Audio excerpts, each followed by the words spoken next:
नमस्कार. लग्नानंतर होईलच प्रेम या मालिकेच्या आजच्या भागामध्ये आपण पाहत आहोत. काव्या तिच्या खोलीतून खाली येत असते. ती तिच्याच विचारामध्ये असते. समोरून तिला जीवा येताना दिसतो आणि जीवा दिसल्याबरोबरच ती त्याचा हात पकडत असते. थांबा हो. तेव्हा जीवा म्हणत असतो, काय करतेस? आणि तिचा पकडलेला हात बाजूला झटकतो. हे बघ, काय चाललंय तुझं? त्यावर काव्या म्हणत असते, थांबा हो नंदिनीचे जीवा देशमुख. काय मग बड्डे बॉय? तुमचा उद्या वाढदिवस आहे. मग आज काय 12 वाजता स्पेशल सरप्राईज असणार आहे तुमच्यासाठी. तेव्हा जीवा म्हणत असतो, हळू बोल, काय चाललंय तुझं? कोणी ऐकेल.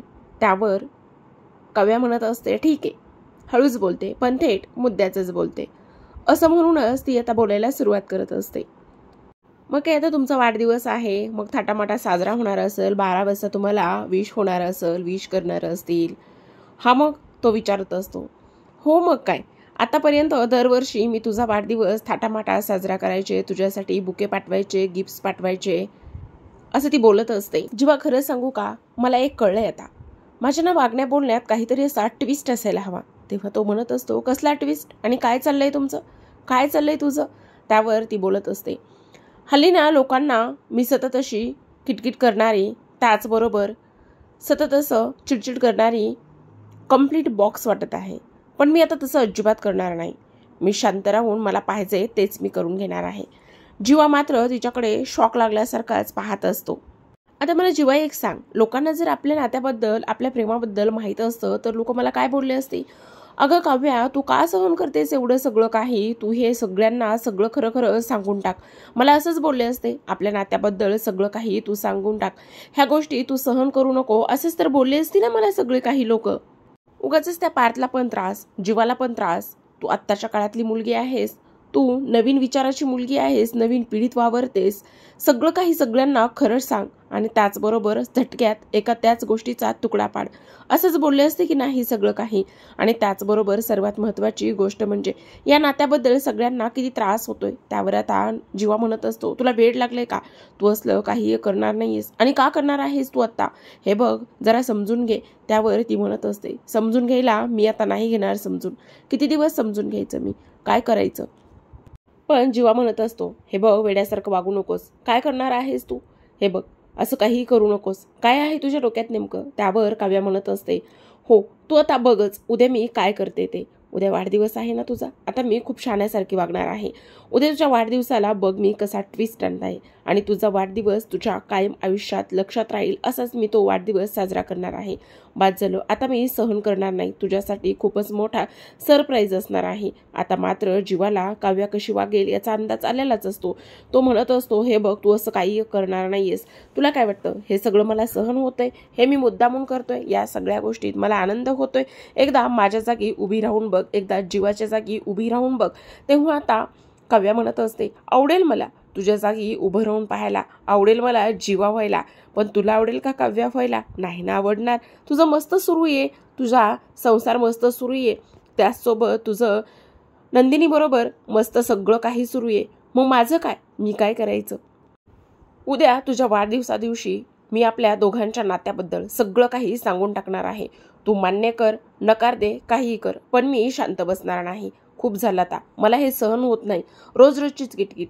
एक वेळा सगळं काही सांगून टाकलं तर माझंही टेन्शन जाईल. त्या पार्थसोबत, ते पार्थ माझ्यासोबत एवढं चांगलं वागतायत, पण तुझं मस्त सुरू आहे. तुला काय करायचंय? केसातला गजरा सुद्धा सोडायचा नाही आणि त्याचबरोबर हातात असणारं चाप्याचं फूल सुद्धा जाऊ द्यायचं नाही. तुझं असं झालेलं आहे. ही गोष्ट जेव्हा काव्या बोलत असते तेव्हा मात्र जीवाला खूपच मोठा धक्का बसलेला असतो. त्याचा तर विश्वासच बसत नसतो की काव्या असं काहीतरी बोलेल म्हणून.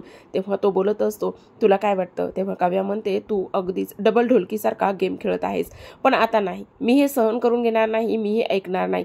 बघ आता मी उद्या काय करते आणि तुला तुझं बर्थडे गिफ्ट व्यवस्थित पद्धतीनेच देते. तेव्हा मात्र ती तिथून जायला लागत असते. तर आता जीवा तिचा हात पकडतो आणि तिला थांबवण्याचा प्रयत्न करतो, पण ती त्याचा हात झिडकारून बाजूला होते आणि तशीच ताणताण करतच ती तिथून निघून जाते.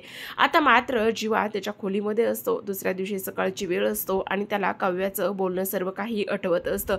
ती हे बोललेली असते की उद्या बघ आता कशा पद्धतीने तुझ्यासाठी मी सरप्राईज देतो, पण काव्या आणि त्यासोबतच माझ्यासोबतचे जे काही गिफ्ट्स आहेत ते सगळं काही फार्म हाऊसवरती तर आहे, नेमकं काव्या काय करणार आहे. त्यामुळे त्याला खूपच जास्त भीती वाटत असते.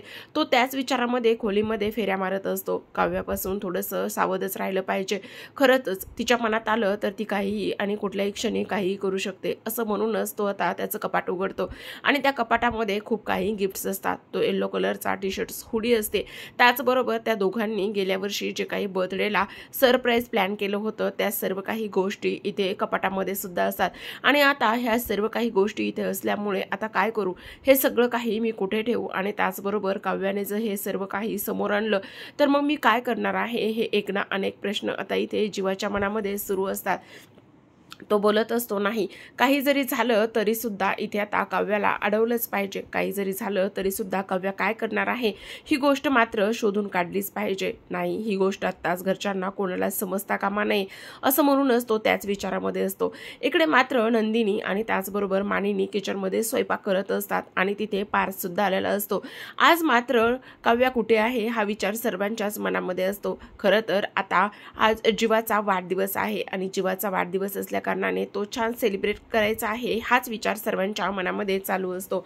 इकडे मात्र आज काव्या खरंच खूप दिसत आहे. काय केलेलं आहे तुम्ही नेमकं, त्यावर आता नंदिनी बोलत असते, नाही मी काही केलेलं नाहीये आणि आता खरंच तुमची सवय लागलेली असेल तिला. त्यावर मानिनी म्हणत असते, आता मात्र जीवाचा वाढदिवस तिकडे फार्म हाऊसवरती साजरा करायचा आहे, हे सेलिब्रेशन तिकडेच होणार आहे. पण ही गोष्ट आतापर्यंत जीवाला माहिती नाहीये असं सर्वजण म्हणत असतात. पण काव्या आहे तरी कुठे, काव्या दिसत नाही. तेव्हा काव्या मागून आरतीचं ताट घेऊन आलेली असते आणि म्हणत असते, ही काय काव्या इथंच आहे, मंदिरात गेली होती काव्या. काव्यासाठी आज खूप स्पेशल दिवस आहे आणि काव्या असं काहीतरी तुम्हाला सांगणार आहे. काव्याचं आज लवकरच एक काम जे की खूप दिवस रखडलेलं होतं ते पूर्ण होणार आहे. त्यावर तिला सगळेजणच विचारत असतात, कुठलं काम आहे, कोणतं काम रखडलेलं होतं आणि ते पूर्ण होणार आहे, सांगशील का मला. त्यावर ती म्हणत असते, नाही जेव्हा ते पूर्ण होईल ना तेव्हाच तुम्हाला कळणार आहे. त्यामुळे मी आज खरंच खूप खुश आहे, असं म्हणूनच ती आता सर्वांना प्रसाद देत असते आणि ते काम मार्गी लागो म्हणूनच मी देवाकडे प्रार्थना करायला गेले होते, असंच ती बोलत असते.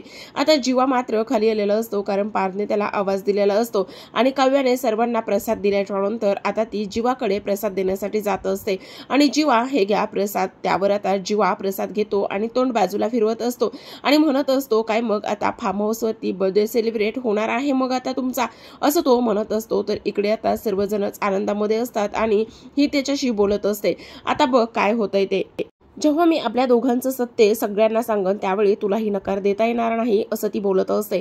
तेवढ्यातच मात्र आता मानिनी आणि त्याचबरोबर पार्थ आणि त्याचबरोबर नंदिनी सुद्धा तिथे आलेले असतात आणि ते तिथे आल्याच्या नंतर मात्र आज काय मग बर्थडे आहे आणि बर्थडे बॉय खरंच खूप खुश आहे. मग आता काव्या मुद्दामूनच बोलत असते, मग काय आता बर्थडे बॉय म्हटल्यावर पार्टी तर बनती आहे ना, आम्हाला तर पार्टी पाहिजेच आहे, कुठे सेलिब्रेशन करायचं आहे.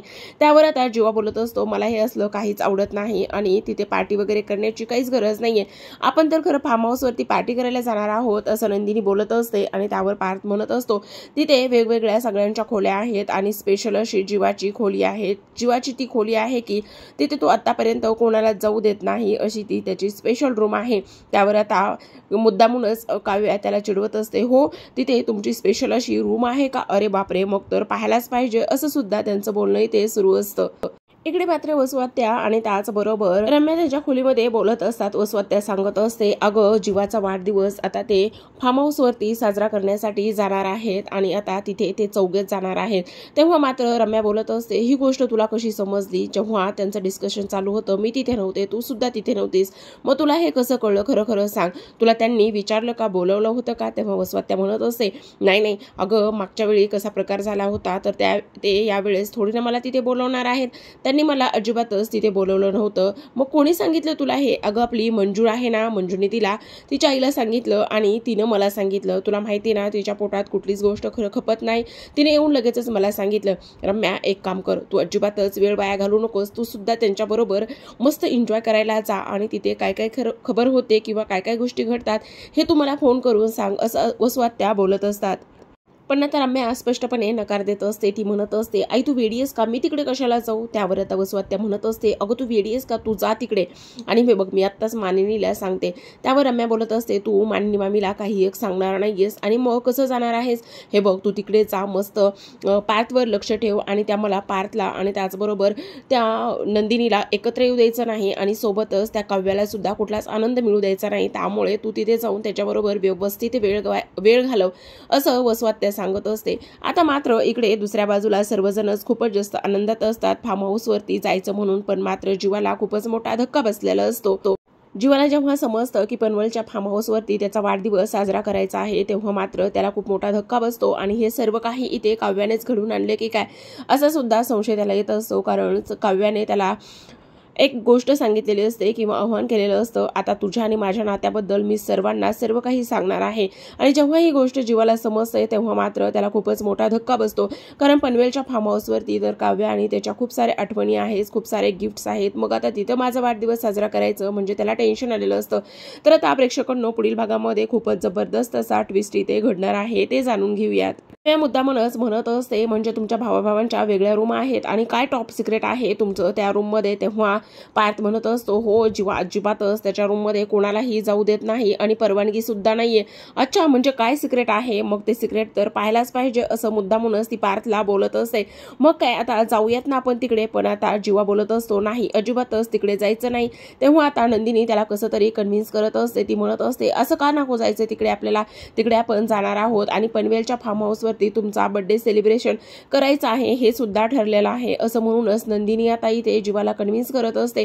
आणि शेवटी जीवाकडे कुठलाच पर्याय शिल्लक राहत नाही. जर आपण जास्त आणलं तर ह्या लोकांना माझ्यावर संशय येईल, म्हणून तो सुद्धा आता तिकडे पनवेलच्या फार्म हाऊसवरती बर्थडे सेलिब्रेशन करण्यासाठी निघालेला असतो किंवा जाण्यासाठी सुद्धा तो इकडे तयार सुद्धा झालेला असतो. आता मात्र जेव्हा जायची वेळ असते तेव्हा मात्र काव्या देवापुढे नमस्कार करत असते. उद्याचा जीवाचा वाढदिवस त्याच्यासाठी आणि माझ्यासाठी खूप मोठी नवीन सुरुवात घेऊन येणार आहे. जसं की त्या रूममध्ये असलेले आम्हा दोघांचे ते सर्व काही गिफ्ट्स आणि त्याचबरोबर जीवाच्या छातीवर असलेले काव्याचं नाव, हे नवीन वादळ आणि त्याचबरोबर आमच्या नात्याची नवीन सुरुवात घेऊन येणार आहे. आणि हे सर्व काही सिक्रेट जे आहे ते सर्वांना घरामध्ये समजणार आहे. तर प्रेक्षकांनो तुम्हाला काय वाटतं, जे काही काव्य आणि जीवाचं नातं आहे ते नंदिनी आणि पार्थ आणि त्याचबरोबर घरच्यांसमोर येईल का? खूपच जबरदस्त असा ट्विस्ट पुढील काही भागामध्ये आपल्याला पाहायला मिळणार आहे. त्याकरिता लगेच चॅनल सबस्क्राईब करा आणि ही सिरियल एन्जॉय करा. व्हिडिओ पाहिल्याबद्दल तुम्हा सर्वांचं अगदी मनापासून धन्यवाद.